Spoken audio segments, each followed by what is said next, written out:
సాహితీ yoga 30 days weight loss online class లో join అవ్వండి. మీ అధిక బరువు తగ్గించుకోండి.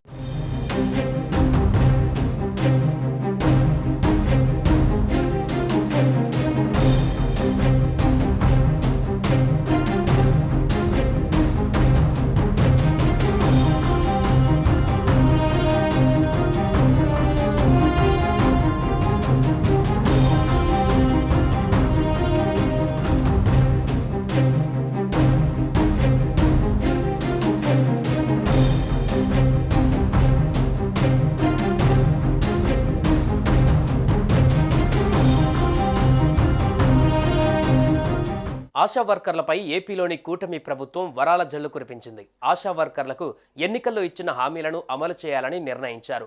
వారికి ఇచ్చిన హామీలకు ఈ మేరకు సీఎం చంద్రబాబు ఆమోదముద్ర వేశారు. వారు కోరుతున్న ప్రయోజనాల అమలుకు కీలక నిర్ణయం తీసుకున్నారు. దీంతో ఏపీ వ్యాప్తంగా ఉన్న 43,000 మందికి పైగా ఆశా వర్కర్లకు లబ్ధి చేకూరనుంది.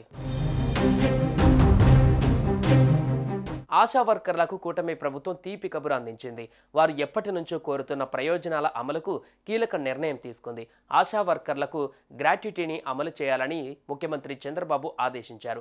గ్రాట్యుటీ చెల్లింపు ఏ విధంగా ఉండాలన్న దానిపైన నిర్ణయం తీసుకోవడానికి ముందుగా వివిధ రాష్ట్రాలలోని ఆశా వర్కర్లకు అందుతున్న సౌకర్యాలను పరిశీలించాలని సూచించారు. 30 ఏళ్ల సర్వీసు పూర్తి చేసుకున్న ప్రతి వారు గ్రాట్యుటీకి అర్హులవుతారు. వారికి రిటైర్మెంట్ తర్వాత 1.50 లక్షల వరకు లబ్ధి చేకూరుతుంది. అలాగే ఆశా వర్కర్ల పదవి విరమణ వయసును 62 ఏళ్లకు పెంచారు.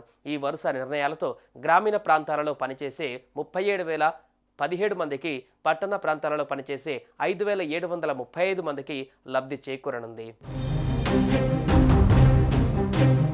ఆరోగ్య శాఖపై జరిగిన సమీక్షలో భాగంగా సీఎం చంద్రబాబు ఈ ఆదేశాలు జారీ చేశారు. దీంతో ఎన్నికల ముందు ఆశాలకు ఇచ్చిన హామీలను కూటమి ప్రభుత్వం నెరవేర్చినట్టయింది. పైగా దేశంలోనే మొట్టమొదటిసారిగా ఆశా కార్యకర్తలకు గ్రాట్యుటీ అమలు చేస్తున్న ఏకైక రాష్ట్రంగా ఆంధ్రప్రదేశ్ నిలవనుంది. నిజానికి గ్రాట్యుటీ అమలు చేయాలని ఆశాలు ఎప్పటి నుంచో డిమాండ్ చేస్తున్న విషయం తెలిసిందే. ఆశా వర్కర్లకు గతంలో ప్రసూతి సెలవుల సమయంలో వేతన చెల్లింపు ఉండేది కాదు.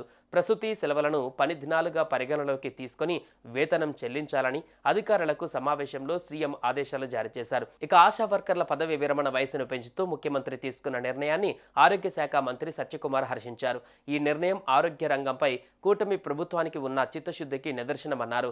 ఆశా వర్కర్లకు గ్రాట్యుటీని అందిస్తున్న తొలి రాష్ట్రంగా ఆంధ్ర నిలవనుందని తెలిపారు.